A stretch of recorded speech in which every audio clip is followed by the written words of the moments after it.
तुम्ही दारू पिता का? Obviously not. नो, फक्त मला एकदा ट्राय करायचं होतं आणि मी एकदाच ट्राय केला. नो. हो. नाही. नाही.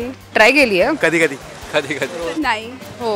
काय ओकेजन्स म्हणजे ज्यामुळे तू दारू पितोस असे? कोणाचं मॅरेज असेल किंवा स्पेशल ओकेजन असेल, कोणाचं फंक्शन असेल तर. कधी गेट टुगेदर असलं फ्रेंड्स सोबत वगैरे. वीकेंड आणि मूड असेल तर. ओकेजनली. मित्र आले तर कधी. जेव्हा आपण सगळे मिळू, सगळे फ्रेंड्स तेव्हा. तू नॉर्मली जेव्हा दारू पितो तेव्हा कोणाबरोबर पितो? कझिन्स किंवा ब्रदर्स. या फ्रेंड्स बरोबर. फ्रेंड्स. फ्रेंड्स लोकांबरोबर. फ्रेंड्स. फॅमिली बरोबरच एकदा. कुठली दारू प्रिफर करतो प्यायला? बियर, बडवायझर. वोडका. बियर आवडते. मी तर बिअरच पितो. बिअर आणि विस्की. विस्की. नॉर्मली बिअरच पितो जास्ती. विस्की. पिण्याचा कोटा किती आहे? 1 बियर और 1.5. मॅक्झिमम माझं 5 आहे. 3 बियर्स. 2 क्वार्टर. 1 क्वार्टर. 3-4 पितो. 1 क्वार्टर, 1-2 क्वार्टर. घरच्यांना माहिती आहे सगळ्यांना की तू दारू पितोस? माहिती आहे, पण त्याने यही माहिती आहे की आमचा मुलगा असं काही म्हणजे ओव्हर नाही करणार कुठली गोष्ट. नाही, कधीच नाही. ना अजूनपर्यंत तरी नाही. नाही कधीच नाही. अजिबात नाही. कळून नाही दिला मी. वॉशरूम मध्ये जाऊन उलटी केली आहे. तिकडेच बसलोय अर्धा 1 तास, मग बाहेर येऊन झोपलोय. ॲक्च्युली मी घराची नॉर्मली चावी घेऊन जातो, पण त्या दिवशी लेट झाला त्यामुळे वडिलांनी डोर लॉक केला आणि मग बेल मारल्यानंतर त्यांना कळालं की मी दारू पिऊन आलाय. तर म्हटलं जाऊन झोप, तुला उद्या बघतो. दारू पिल्यानंतर तुझे किंवा तुझ्या कुठल्या मित्राचे असे काही किस्से आहेत का, काही फनी किस्से? एक मित्र आहे, भरपूर पिला होता, म्हणजे कॉकटेल झालेले त्याला तो असा वाळू उचलत होता आणि हातातून सोडत होता. बोलतो वाळू बघ कशी खाली पडते. माझा फ्रेंड तर गर्लफ्रेंडला आठवून रडत होता असं. ॲक्च्युली माझी फ्रेंड खूप हाय झालेली आणि तिला हँडल करताना खूप जास्त तमाशा झालेला. एका फ्रेंडच्या घरी आम्ही जस्ट पार्टीसाठी गेलेलो, तर त्याच फ्रेंडचा बड्डे होता.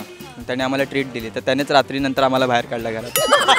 माझी एक फ्रेंड आहे, तिचा ब्रेकअप झालेला आणि ती ब्रेकअप पार्टी देत होती आणि मी माझ्या पप्पांची बाहेर फोनवर बोलायला गेली आणि तिने खूप दारू पिलेली आणि त्यात तिने काही खाल्लं नव्हतं, तर तिला खूप चढली आणि ती खूप ओकायला वगैरे लागली आणि तिथे फुल इज्जत गेली आमची. 31 डिसेंबर होता, आम्ही मित्र सगळे गेलेलो फार्म हाऊसवर.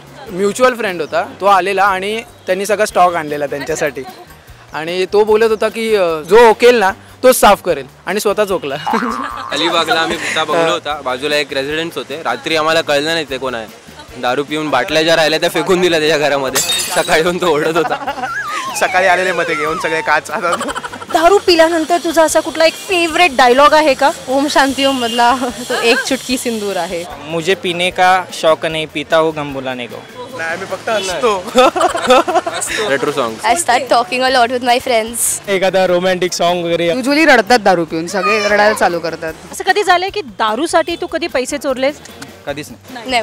नाही अजिबात नाही. No never. नाही, घरून दारू चोरते मी, कारण की पप्पांकडे खूप स्टॉक असतो आणि फ्रेंड्सला हे करते मी, असं सप्लाय करते. तुम्ही जेव्हा दारू पिता तेव्हा असं होतं का तुम्ही लोक असे कॉन्ट्रीब्युशन करता आणि मग दारू पिता? कोण समजा आपला मित्र एखादा फ्रेंड ट्रीट देत असेल तर इट्स ओके, नाहीतर आम्ही जे कॉन्ट्रीब्यूट करतो पैसे त्याची मजा ती कशातच नाही. कधी कधी कॉन्ट्रीब्यूट करतो, पण पार्टी असले की मग पार्टीमध्ये होऊन जातं ते. समजा मित्राचा बर्थडे असला तर त्याला आम्ही समजा तू 2000-3000 काढ, तुझा बर्थडे.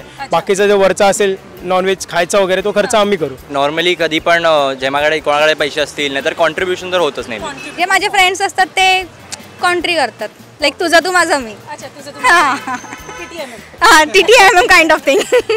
तुम्ही जेव्हा दारू नाही पित तेव्हाची तुमची मैत्री आणि एकदा दारू प्याला त्याच्यानंतर तुमची जी मैत्री असते त्याच्यामध्ये काही तुला असं वाटतं का फरक आहे? ज्या वेळीपासून आमची फ्रेंडशिप चालू आहे तिथपासून आम्ही सगळे एकमेकांना म्हणजे साथ देणं.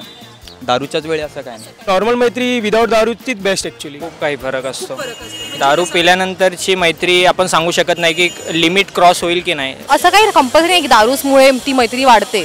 ती अशी मैत्री वाढू शकते ना. ऐका बिंदास आणि बोला बिंदास, कारण कॅफे मराठी बिंदास बोल. Subscribe, like and share.